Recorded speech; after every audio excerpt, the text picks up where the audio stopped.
L'association des juristes maliennes a été organisée 2 jours d'ateliers de formation sur l'autonomisation économique des femmes, renforcement des capacités leadership des femmes au Mali, a abrité ce mardi 17 septembre 2024 à la Maison des femmes de Bamako.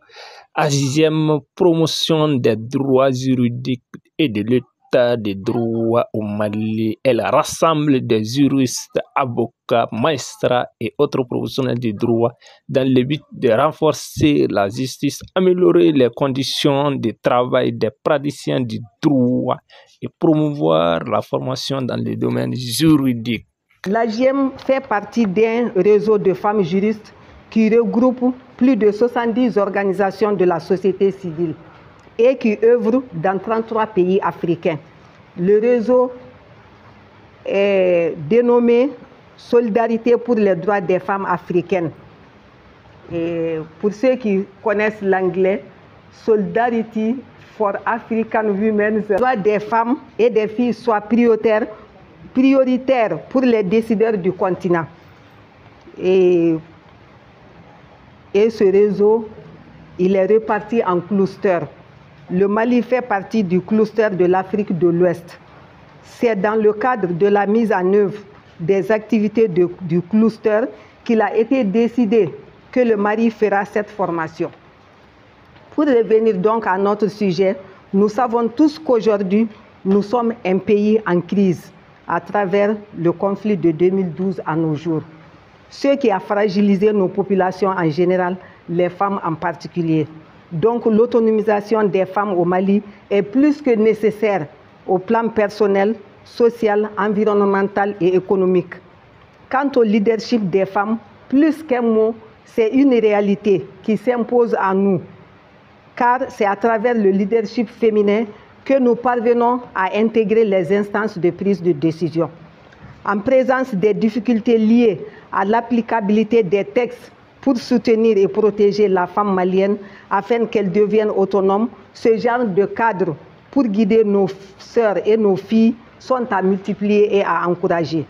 Le gouvernement du Mali en est conscient. C'est pourquoi, au paragraphe 2 des fondements économiques de la PNG Mali en bref, il est stipulé ceci. Ce que l'État ne donne pas d'une main pour réduire les inégalités, il devra le payer de l'autre main pour les conséquences négatives résultant de ces inégalités.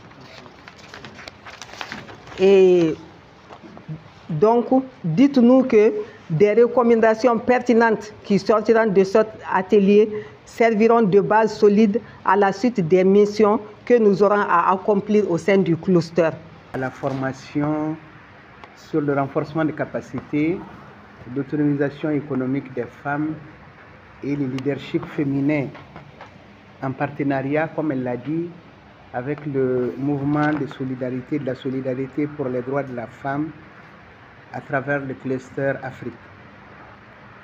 SWAWER, ou le mouvement de la solidarité, est une plateforme dont le siège est à Nairobi au Kenya et qui a développé beaucoup d'expertise au cours du protocole de Maputo et de la déclaration solennelle des chefs d'État et de gouvernement sur l'égalité entre les hommes et les femmes en Afrique, adoptée par l'Union africaine en 2004.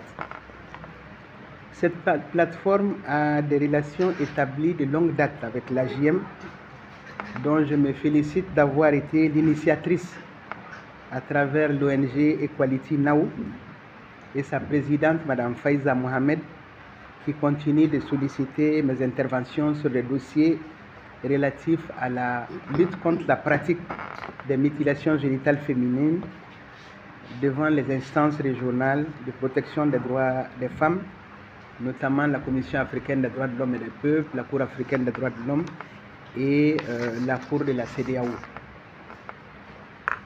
Le mouvement de solidarité travaille depuis sa création avec l'AGM et les autres associations de femmes juristes africaines sur diverses thématiques, dont celle qui nous occupe et qui nous préoccupe aujourd'hui, c'est-à-dire l'autonomisation économique des femmes et la grande problématique du leadership féminin à travers le renforcement des capacités des participants. Le choix du thème n'est pas fortuit.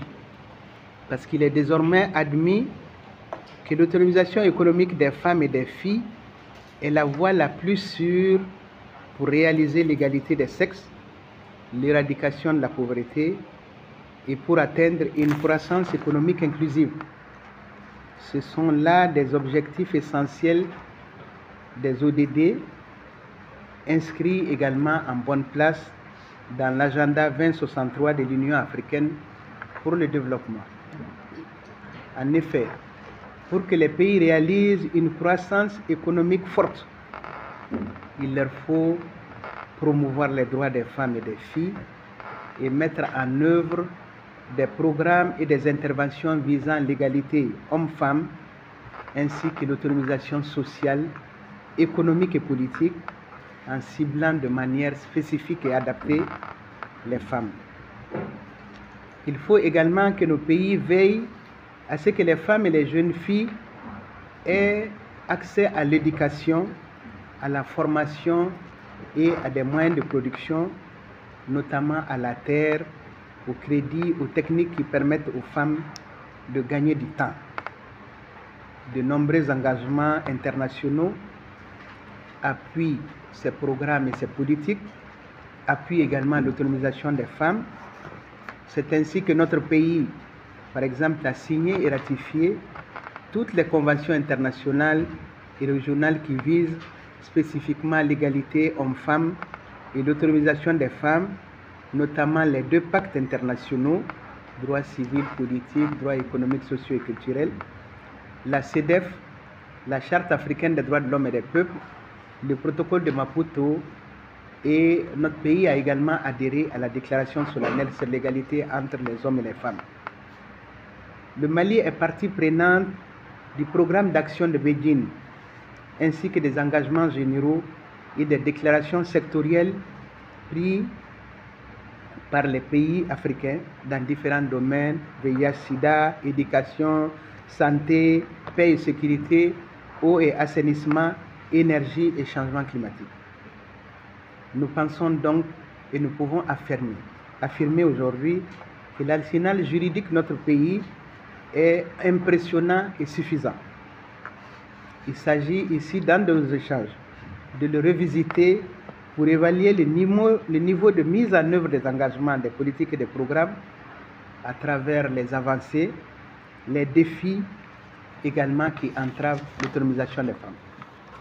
Nous savons toutes que les opportunités et les résultats économiques des femmes sont fortement limités par une série de normes sociales, telles que le fardeau du travail domestique, une restriction de leur interaction sociale et les croyances stéréotypées liées au genre.